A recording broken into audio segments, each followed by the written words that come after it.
Hey guys, LevelCap here. Today we're going to be mastering the FYJS bolt-action sniper rifle, also known as the FWJS.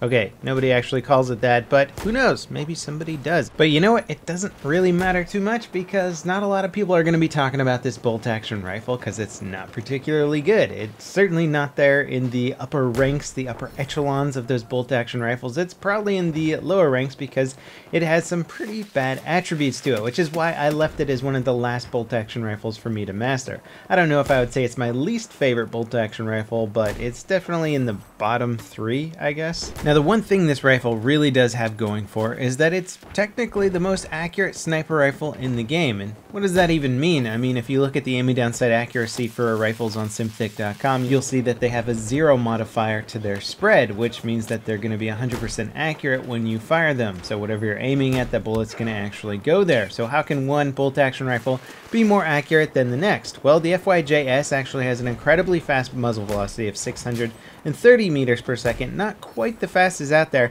but it has the least amount of bullet drop of any of the sniper rifles, which means you're not going to really have to aim very far above anybody's head at a distance. So you can pretty much just aim at the head for like what, 300 meters away, just like crazy long distances, and not worry about it. The ironic thing about this, and yes, this weapon is designed ironically as far as I can tell, is that at those extreme distances where this gun has that accuracy benefit, you actually can't get a one-shot headshot kill. So you're only doing, what is it, 36.6 damage at the extreme distances with this weapon, so you simply just can't kill somebody when you're taking advantage of that awesome accuracy. And it just seems so silly to me that you would make a weapon like this. I don't understand where it's supposed to fit in, what niche it's supposed to fill in the bolt-action rifle world. But to try and understand it a little better, or at least use it effectively on the battlefield, you're going to need to know a little bit of math about this rifle. So at its max distance, even with the 2.35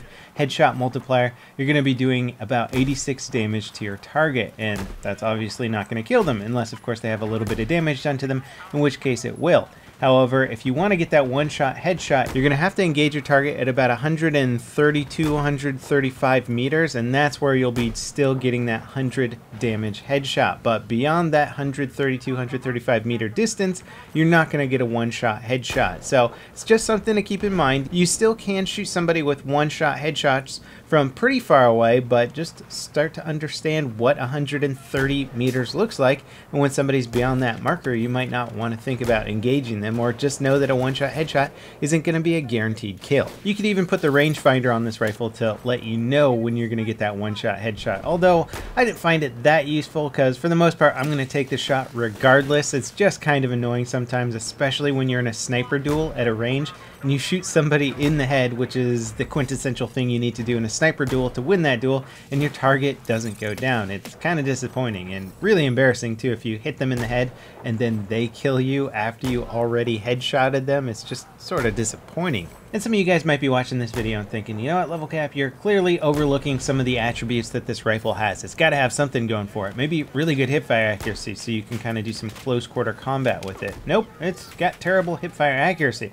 Does it have a good magazine capacity? Yeah, 10 rounds, I guess. That's not bad. Or I bet it has a really fast rate of fire so you can engage targets one after the other back to back really fast. Not really. It's got 42 round per minute rate of fire. Compare that to something like the M48-5 or the CS5 with a 53 round per minute rate of fire, and you really can't engage targets very quickly with this at all. So really we just kind of have to lump this into the forgotten weapons category of Battlefield 4. Weapons that may at one point have been good or designed to do one thing and then just forgotten about, and through the ages not really used very much because they're relatively ineffective compared to the other weapons. Now that being said, it's not to say you can't do well with this rifle, especially if you take it into more of a medium range engagement map. I was having a bit of fun using it on team deathmatch maps. Even the new night map, putting a FLIR optic on here, yeah, kind of cheap, but it was effective on those maps. Not like the greatest gun in the game. I would have been much happier with an assault rifle or something full auto, but in terms of getting those one-shot headshots, I never maxed out the distances on TDM style maps. Then again, if I had to pick any bolt-action rifle for TDM, I might go with something like the M48-5 or something that had a much faster rate of fire, since that seems to be more important. Rather than accuracy, it's your volume of fire. and that will get you the kills, especially when somebody is charging you in CQB. At long range, having a nice 10-round magazine, though, can be nice at TDM. It's just you usually don't have enough time to burn through all 10 rounds before somebody's upon you. And I would totally recommend playing Team Deathmatch, preferably with a higher player count, to get those kills that you want for your Mastery dog tag. This goes for any bolt-action sniper rifle. You can also play Rush, but you're not guaranteed to get a good game of Rush. Sometimes you'll join a game of Rush where there's just tons of mortars and UCAVs and people spotting you with MAVs and stuff like that, and just a bad situation to be a sniper in. Sometimes it can be great, sometimes it can be bad. I find that high population TDM servers are sort of the best to rank up those kills with the sniper rifles, because you don't have to play in the front lines where it's total chaos. I really don't like 64 player TDM for anything but sniping, but it does really help out when you're in the backfields just picking off targets. Usually those targets have already had some damage done to them, so you don't even have to aim for the head all the time. And now that I've mastered all the different bolt action rifles in the game, getting 500 kills with each one and figuring out what their pros and cons are,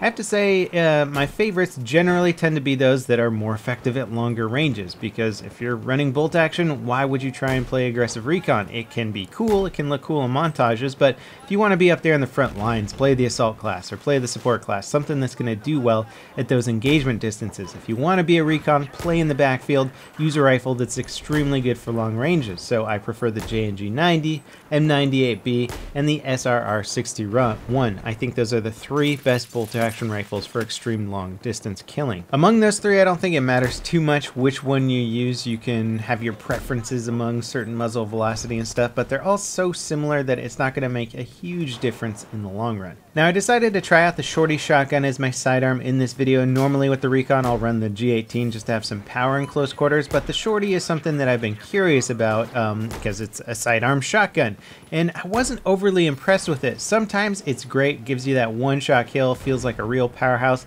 and other times you're taking beautiful shots in close quarters that look like they just hit every single pellet on target, and your target stays alive, turns around and kills you instantly with like 80% of his health left, and you're just kind of like, what the heck just happened there? So I find the Shorty to be very inconsistent and just unfortunately suffering from the bad shotgun mechanics in Battlefield 4, the random spray mechanics of Battlefield 4, which I think are really bad for game design. It's not to say that the Shorty is awful, and sometimes you do really amazingly with it, but if you're looking for consistency, you'd be better off with the G18 or the 93R. So like most bolt action rifles in the game, you can actually do well with pretty much any of them, provided that you employ the proper tactics with them. But once you get serious about sniping, the FYJS is probably going to be one of the last guns on your list that you're going to use.